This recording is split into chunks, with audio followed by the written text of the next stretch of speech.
Greetings YouTube, my name is Alex and I am the Reef Dork, and today I'm going to give you my first update of my new 120 litre nano reef. Let's get to the tank. So first thing to tell you about then is the setup. Now of course there are always issues when you set up, nothing is ever simple, and I had the obligatory leak. When I set up the plumbing, I tried to change over the piping. On the standard pipe you get the green Eheim tubing, and I tried to switch it for the black corrugated stuff, only I was a bit too aggressive when I put it on, and there was a minor tear where the plumbing meets the corrugated tubing. Fortunately I spotted it and changed it over. However, I then had a second leak. Now this goes to the build quality of the tank, as the outlet hose that you can see at the back of the tank, at the top, roughly in the middle, the hose that goes from there down to the sump doesn't quite fit. It's a bit of an awkward angle, and that means that the outlet hose is jagged up ever so slightly. Now I tried to adjust that, and when I did so, it released a small hole at the bottom where the pipe meets the sump, and there was a slight leak. So I had to drain the tank, undo that, and silicone it back in place and do it again. As a result of that, I was in a mild panic and started getting the silicone out. I got silicone everywhere. I used about a gallon of silicone, making sure it was right, and that has done the job, but I got a few small silicone smears on the tank, which you can see right about there. Now, they're proving a little bit more difficult to remove than I was hoping, but I will get that sorted, maybe with a bit of nail polish remover, vinegar, or a razor blade, something like that. Now I'm prepared to accept responsibility for the leaks. The first one particularly was my fault. I was trying to be clever changing the plumbing and it didn't work. The second one though does go towards the build quality of the tank, which is, well, it's not great. It's built to a budget. It's a fairly cheap tank anyway, so you do get some compromises. For example, the outlet hose is a little bit too long, so sits at a slight funny angle. Now that's fine and it doesn't cause a problem, but it is a little bit awkward to plumb in the first place. I found when I first set it up it was quite vibey. The equipment it comes with I didn't get, I bought it without that because I was always going to upgrade, but I think it's probably fairly budget stuff. Particularly the AC pump is going to be vibrational as a big vibrational thing, and I replaced that firstly with an Eheim pump that they're fairly notoriously buzzy anyway, and I found that it buzzed the entire sump, which in turn buzzed the entire cabinet, which was quite irritating, and you did get a bit of noise. Now, as well as that, as you can see, the cabinet doors don't quite sit straight, which is ever so slightly annoying, although I must stress it doesn't actually affect the tank. The doors still open very easily.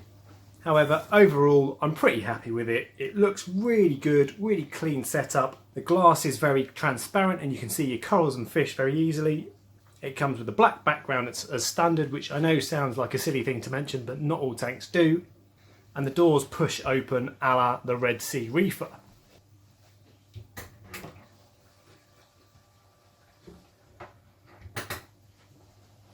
It's also got a nice high gloss cabinet, and it's got that modern clean look that all of the new EA Reef and Red Sea Reefer tanks have. So overall, for the money, job well done, very happy with it.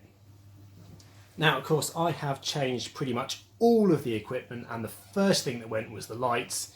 They're probably fine for keeping softies and even LPS, but I just don't like them, and I wanted something a bit better. So I went with the Kessil A360 Tuna Blue, mainly on the strength of the review from BRS TV. Now check that out if you haven't seen it. I'll put a link in the description. Very complimentary.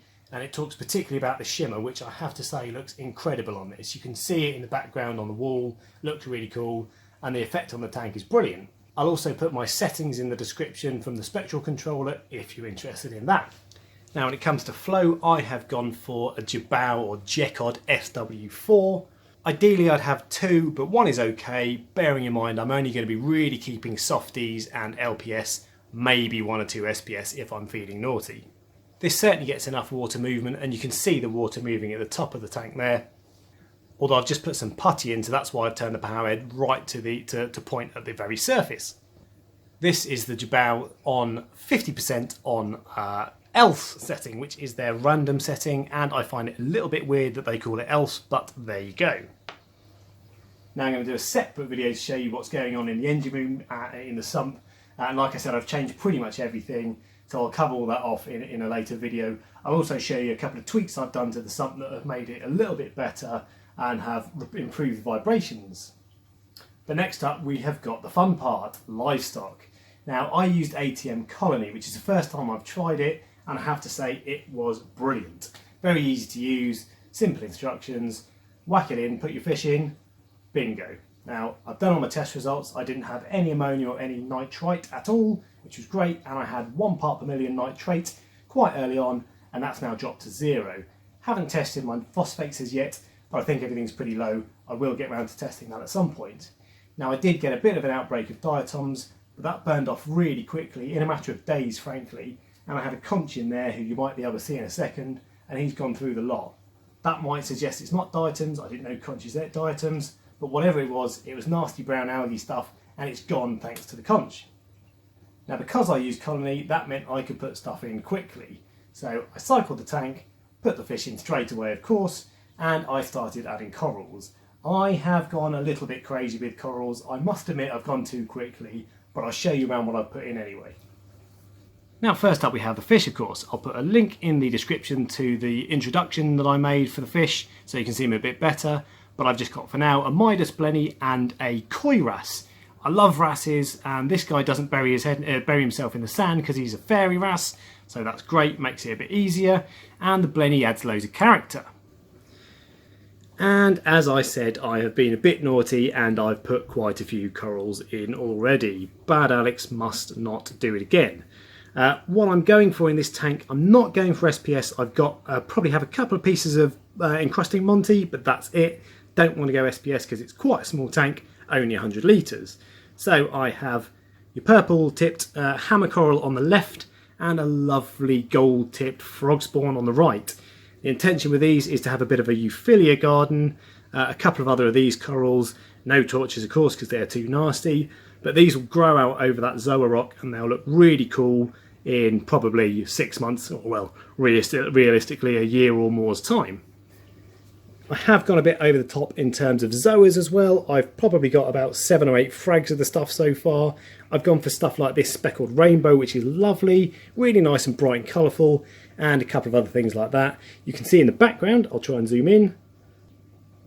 There is a Florida ricordea as well. He is currently having a sulk, but when he's out he will look awesome, and I will cover that little base that he's on in lots of different colours, so he'll look really cool.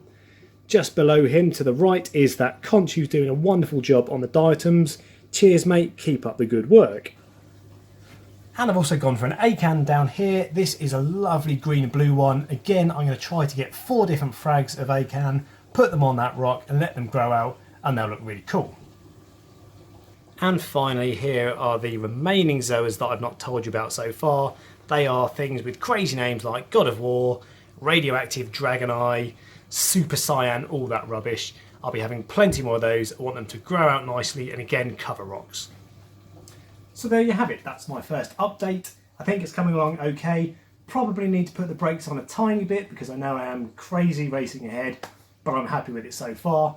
I'll do another update in a couple of weeks when I've probably added more fish and more corals that I shouldn't have done, and I'll tell you how I'm getting on. I'm thinking I might end up adding a doser, which would be a bit of a shame because I'd rather keep it simple, but I am liking the look of these LPS corals, so that's probably going to be a necessity.